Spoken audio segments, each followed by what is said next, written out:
سخته او راحته په څه کې راځي؟ زمانه کې راځي. روغ بدن بیماری زمانه کې، غریبی مالداری زمانه کې، او بیا پسې دې سیزه نو بنیاد نشو دا وخت بنیاد شو. نو ځکه هغه هم دا خبره کړې ده فکان الزمان من جملة اصول النعم. نو دا زمانه او دا وقت دا د نعمتونو په اصول او په بنیادونو کې یو دی.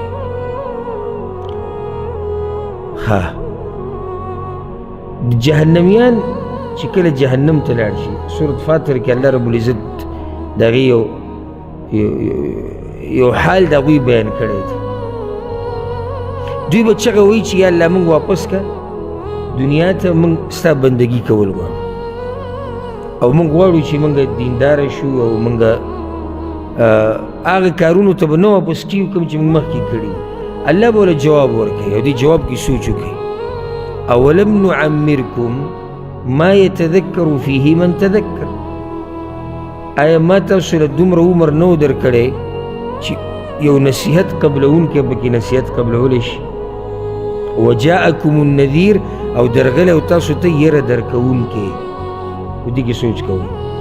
یو الله دومره ژوند ورکړی دی چې نصیحت اخیستونکی پکې نصیحت قبلولی شي. دوی سجل کړی؟ دوی نه دی قبول کړی. هسې تاسو خو به قبول کړی. یعنی موږ څومره زر د دې جواب وکړو. ما ولې دوی سجل کړی؟ تاسو څومره زر ماته ووایي چې نصیحت یې پکې نه دی قبول کړی. نو ته سوچ وکړه چې تا پکې قبول کړی دی نصیحت او که تا پکې عمل کړی دی او که نه، تا پکې محنت کړی دی او که نه، تا کوشش کړی دی که نه. وجاءکم النذیر، نږدې ورځو کې تفسیر درسونه تیر شوي. وجاءکم النذیر، او درغلی او تاسو ته یره درکوونکی. دې کې د مفسرینو اختلاف دی چې دا یره درکوونکی څوک دی. یو قول دا دی او لګېدلي ستاسو په ویښتو کې سپین، او لګېدلي ستاسو په ویښتو کې سپین. یو قول دا دی چې النذیر یره درکوونکی مرګ درغلی نه، بیا هم تاسو نصیحت وانغستو. دا هر څه موږ په خپلو سترګو لیدلي. دا مرګونه، دا بیماریانې، دا کمزورتیا زموږ په خپل بدن کې. ومن نعمره ننکسه فی الخلق. الله وایي چې عمر وله ورکو نو په دې بدن کې کمزوری کوو. چې څومره عمر ډېرېږي دی کمزوری کېږي، څومره عمر ډېرېږي دی کمزوری کېږي. نو د ځوانۍ نه بعد دا بدن په کته روان شي. دا په کته روانېده دا هغه نذیر دی، هغه یره ورکوونکی دی. او عجیبه دا ده د انسان د طبیعت رسول الله صلی په حدیث کې بیان کړی. وایي د انسان بوډا کېږي او په دوو شینو باندې ځوانېږي. یعنې د مال سره محبت او د ژوند سره محبت په دې کې دی ځوانېږي. څومره چې دا بدن کمزوری کېږي د ده د پیسو سره محبت ډېرېږي.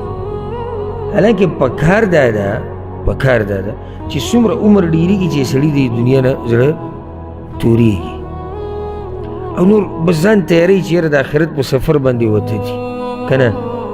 د آخرت په سفر باندې وته دي او کله چې سړی سفر باندې ځي نو د مخکې نه د هغې دپاره څه تیاری ونیسي،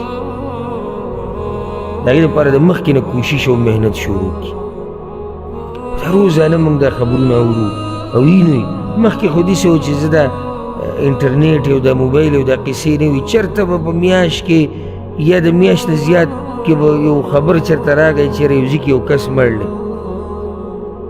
اوس خو روزانه موته دا خبرونه وینو. که نه تاسو یې نه وینئ؟ څه مطلب دی دې خبرو؟ دا ټول زموږ ستا د یرولو لپاره دي چې په تا باندې دا وخت را روان دی. دا کم دا خبر چې تا نن کتلی و که نه، یا دې پرون کتلی و چې مړ دی، ورځ دوه کې به هم تا کتلي څوک چې مړ دی که نه. دم یو څو ورځې مخکې یو خبر لیدلی و چې څوک مړ دی. اوس که ده د هغې نه فایده اخیستي او سوچ یې پکې کړی یو خوشبخته دی. دا اعلان به زما او ستا په باره کې هم کېږي چې مړ